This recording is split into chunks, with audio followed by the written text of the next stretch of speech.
کا سب سے بڑا دشمن ابلیس ابلیس جس کے شر و وسوسوں سے دنیا کا کوئی فرد بھی محفوظ نہیں رہ سکتا، بڑے بڑے عابدوں اور زاہدوں کو بھٹکانے والا۔ اس ویڈیو میں ہم انہی لوگوں میں سے ایک عبادت گزار اور متقی شخص برسیسا کے واقعہ کو جانیں گے، جس نے ساری عمر تو اللہ کی اطاعت میں گزار دی، لیکن شیطان نے کچھ ایسا چال چلا کہ وہ ایک حسینہ کا دیوانہ ہوا اور کافر ہو کر مرا۔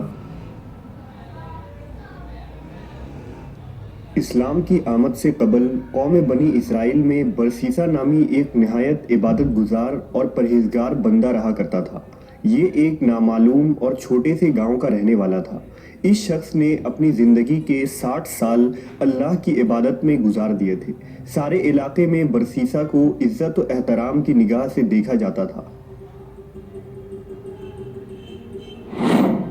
ایک مرتبہ برسیسا کے گاؤں کے 3 نوجوانوں کو جنگ پر جانے کی نوبت پیش آئی۔ ان تینوں کی ایک جوان اور خوبصورت بہن بھی تھی، لہٰذا وہ اپنی بہن کو اکیلے چھوڑ کر جانے پر رضامند نہ تھے۔ وہ چاہتے تھے کہ کوئی ایسا شخص ہو جو ان کی غیر موجودگی میں ان کی بہن کی دیکھ بھال کرے، لہٰذا گاؤں والوں نے انہیں مشورہ دیا کہ تم اپنی بہن کو برسیسا کی سرپرستی میں چھوڑ جاؤ، کیونکہ وہ بہت متقی اور پرہیزگار ہے۔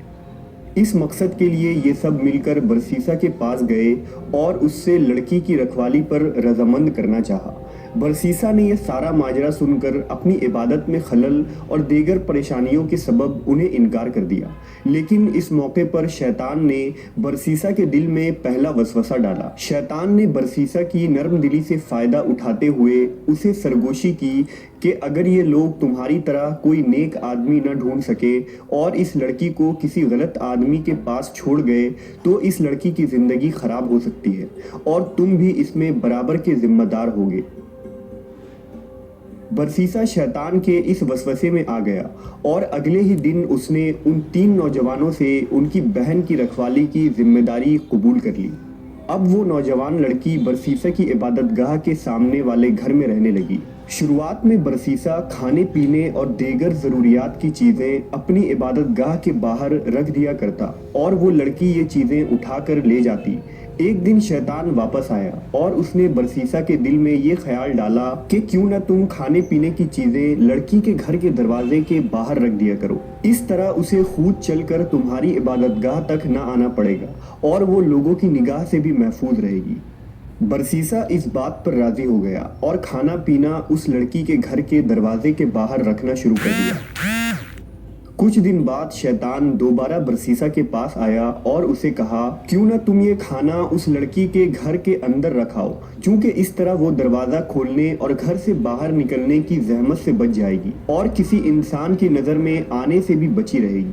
برسیسا کو شیطان کی یہ بات بھی بہت بھلی محسوس ہوئی اور اس نے کھانا پینا اس لڑکی کے گھر کے اندر رکھنا شروع کر دیا۔ کچھ عرصہ گزرا تو شیطان دوبارہ واپس آیا۔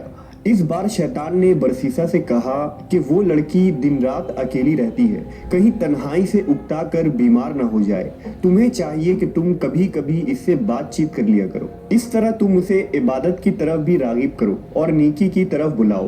برسیسا کو شیطان کی یہ بات بھی بہت پسند آئی اور اس نے ایک دروازے کے پیچھے سے لڑکی سے بات چیت کرنا شروع کر دی، لیکن اس طرح گفتگو کرنے کے لیے ان دونوں کو بلند آواز میں بات کرنا پڑتا اور دونوں کو کوفت ہوتی۔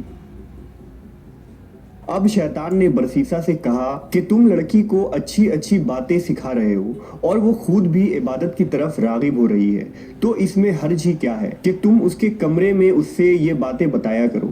برسیسا نے شیطان کی یہ بات بھی مان لی اور آخرکار شیطان ان دونوں کو ایک ہی چھت کے نیچے لانے میں کامیاب ہو گیا۔ کچھ دن اس طرح نیکی کی باتیں کرتے گزرے اور پھر ان دونوں کے درمیان آتش عشق بھڑکنے لگی۔ وہ نوجوان لڑکی برسیسا کو اپنی حسن ادائیں اور جلوے دکھانے کا کوئی موقع ضائع نہ کرتی، ادھر برسیسا کی نگاہیں لڑکی کے حسن سے نہ ہٹتی۔ یوں چیزیں بگڑتی چلی گئی اور یہ دونوں زنا کے عمل میں مبتلا ہو گئے۔